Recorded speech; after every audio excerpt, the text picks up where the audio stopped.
Hey guys, good morning. Hope you have a great day. We finished the book of Judges yesterday on a rather low note with the degradation of people who do not have an appropriate king. When God is not king, chaos is the net result generally. But I want to take you now into the book of Ruth, and there's one particular test, if that's what we're looking for, that I would like to talk with you about today. It's the test of true compatibility. Are we really compatible? Are we compatible as a church? You can take these principles and apply it to a church. Are we compatible as a business? Because businesses need to take on some of these principles. But above all, I guess this is a wedding sermon.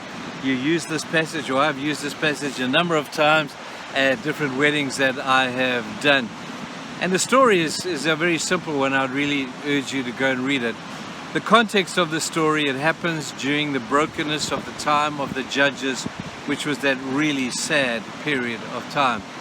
And we find this beautiful young lady called Ruth making a very deep commitment to her mother-in-law. Her husband had died, and she was determined that she would care for her mom-in-law. And she makes this commitment in chapter 1, verse 16. And it goes something like this. And Ruth said to Naomi, "Where you go, I will go. Where you stay, I will stay. Your people will be my people. Your God will be my God. And where you die, I will die." That's a deep commitment. You don't want to make commitments like that nonchalantly. You don't want to make commitments like that in a fit of emotion, because there's some depth of commitment and thought in these commitments that transcends any emotional kind of thing that we may have. It's tragic when you see so often in weddings today, people stand before people and before God, and they make these deep commitments to love one another, for good or for better, for worse, for richer or poorer, in sickness and in health, till death do them part. And it's a similar thing to this. The only problem is, the tragedy, and certainly in South Africa, is that our divorce rate is so incredibly high because we never live according to the compatibility factors that we have here. These are great tests that you can take in order to establish how compatible you are and how you might be doing in your own journey as a marriage or as a partnership in business or in a church. Let me take you through them very quickly. She begins by saying, "Where you go, I will go."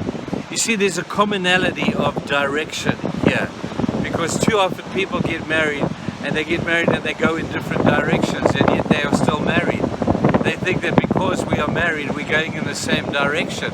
That might be true, or that might not be true.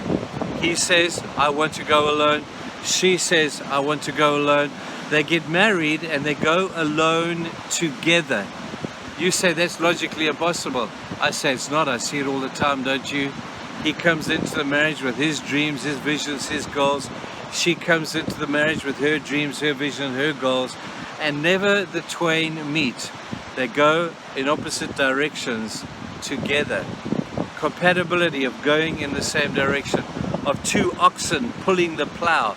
Can you imagine two oxen going in different directions? That poor plow is going to be going all over the show. But when they go together, that's because compatibility of direction is very important. The second one is a compatibility of where you stay, I will stay.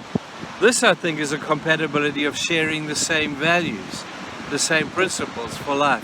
I don't want to live in a house with somebody who doesn't share the same values, because it's not going to be long before there's conflict in the home. So where we stay, we need to establish and make sure in our businesses, in our marriages, that we are establishing the same value system, that the same principles that we hold to are identical. And then your people will be my people. I love this, because this is a picture of great community. This is a picture of the relationship that we have is not just between you and me. The relationship is far broader than that. There is a community around us. And I often say to young people getting married, you know, to get married for each other is one thing, and that's nice. But you are getting married to be a blessing to your community. If you as a marriage are not being a blessing to the community around us, then you're missing out on this third depth of what community and what compatibility in community looks like. Every marriage should have something more than just bless me and bless her and bless our kids. We're a blessing to those around us. And then thirdly, we're a blessing in the spiritual sense. Your God will be my God. This is actually the fourth of the compatibility test. I think for me, it's the big one. I think if you get this one right, a lot of the others will take care of themselves. Your God will be my God is the depth of spiritual compatibility, where we're both serving the same God, we're both loving the same God, we're both loving the same people of God, we're both loving each other because the love of God in us loves each other through us. This is where the greatest dynamic of spiritual and love, strength to love one another will come through. That God says, I will love each of you through both of you, and I will do it through you. You'll never pull it off on your own. We need God's help to give us that agape, that unconditional kind of love. And then the last aspect is, where you die, I will die. I think this is a great commitment of long term. I'm not doing this while you still look beautiful and while you're still hot.